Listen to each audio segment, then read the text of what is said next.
Je me souviens encore quand je devais louer mes premiers appartements, j'ai fait pas mal d'erreurs, que ce soit sur le prix et que ce soit sur d'autres choses. Parce que je pense que l'objectif, c'est pas non plus de payer le moins cher. Salut à tous, c'est Rousseau et mon tuyau. Aujourd'hui, on va voir justement en fonction de ton salaire, quel loyer tu devrais prendre. Quel est le montant maximum de ton loyer? Et je te parlerai d'ailleurs en fin de vidéo d'une technique pour être logé gratuitement et justement d'autres choses auxquelles on ne pense pas qui sont plus importantes que le prix du loyer. Il y a une règle de base sur tout ce qui est le loyer. En général, on va te dire il ne faut pas que ça soit plus de 30%. 30% de ton salaire. Il ne faut pas que ce soit plus que ça. Donc si tu gagnes 1200 €, pas que ton loyer soit plus de 400 €, tu vois. Il faut que ce soit comme ça. Mais moi, je pense qu'il vaut mieux se diriger vers autre chose. Je pense qu'il vaut mieux se diriger vers 20% seulement. 20% de son salaire. Alors forcément, quand on commence, qu'on est au début, qu'on ne gagne pas grand-chose, ça va être 30%. On est d'accord. Mais le truc, c'est que ton objectif, c'est de faire quand même monter tes revenus.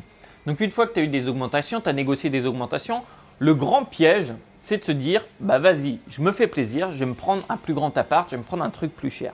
Et sauf que si tu te prends déjà un truc plus cher maintenant, eh bien tu vas dégommer tout ton argent maintenant au lieu d'investir et de prendre le résultat de tes investissements. D'ailleurs, j'ai justement une vidéo sur entreprendre ou investir où je parle de ça et je te dis que pourquoi en fait plus tu investis, tu réinvestis et que tu prends une part de ces investissements pour mettre dans ton style de vie, plus tu vas être libre financièrement et surtout tu vas avoir beaucoup plus d'argent. Alors ça c'est pour la majorité des personnes. Après, là je ne peux pas effacer ce zéro là, qu'est-ce qui se passe? Après sur si bien sûr les 33% de taux d'endettement qu'on compte en France. C'est-à-dire que normalement, en France, les organismes de prêts bancaires et autres ne peuvent pas te donner plus de 33% de ce que tu gagnes sur tes emprunts. Et là, ce qu'il faut compter, c'est du coup, si tu as des dettes, je pense c'est la limite majeure que là j'ai emprunté aux États-Unis, c'est 45%. C'est-à-dire que ton loyer plus tes remboursements d'emprunt, ça ne doit jamais dépasser 45%.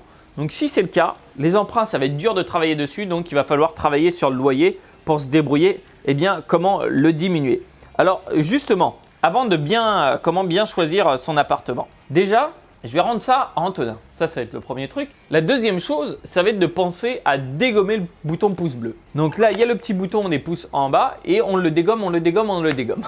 Si tu veux par exemple vivre gratuitement, pourquoi pas louer un endroit, un appart, peu importe, où il y a 4 chambres. Il y a 4 chambres et toi, tu vas sous-louer 3 chambres. Tu en sous-loues 3 et donc l'argent que tu vas faire avec un petit peu de bénéfice sur ces 3 chambres, bah, ça va te payer ta chambre et même peut-être plus. Je connais plein de personnes qui ont fait ça. J'ai connu des personnes qui avaient loué un appartement beaucoup plus grand et qui louaient le salon pour mettre un bureau dedans et eux, ils avaient une grande chambre avec la cuisine et autres. J'ai connu des personnes aussi qui avaient ce modèle-là, du coup, où tu prends un appartement que tu loues et tu vas mettre une espèce de colocation en place. C'est vraiment des choses qui sont possibles à mettre en œuvre. Alors oui, je ne vais pas te dire que c'est facile. Tu vas me dire oui, mais il n'y a pas le droit des fois de faire de la sous-location. Oui, machin. Alors déjà, il va falloir négocier son contrat.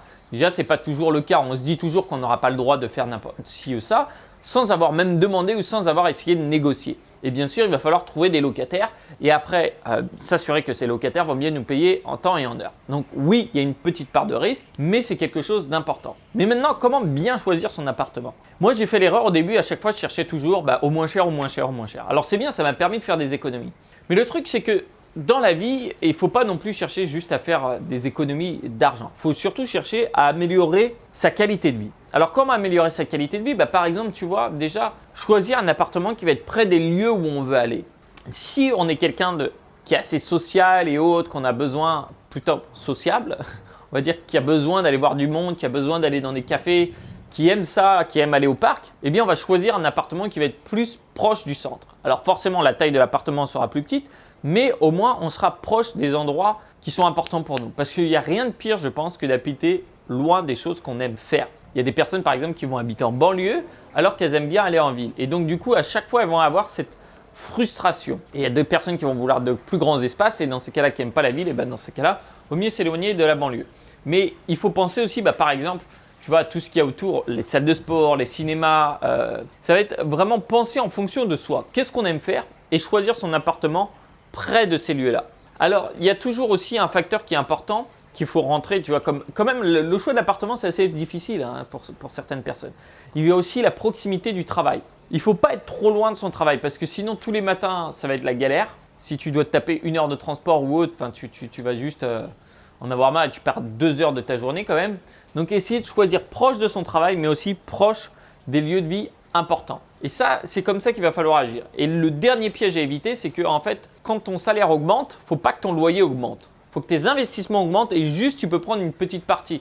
Admettons, tu as été augmenté de 20% ou autre, 5% des 20% de cette augmentation peut servir pour ton loyer. Mais il y a peu de chances que tu puisses changer d'appartement juste avec 5%. Et tout le reste va partir dans les investissements, tu vois. Il faut se concentrer d'abord pour faire grossir ses investissements si on veut sortir de la rat race. Et c'est pour ça, ne va pas non plus au moins cher dans l'appartement, prends-toi le confort. Aujourd'hui, moi, je cherche beaucoup plus de confort étant donné que je travaille chez moi.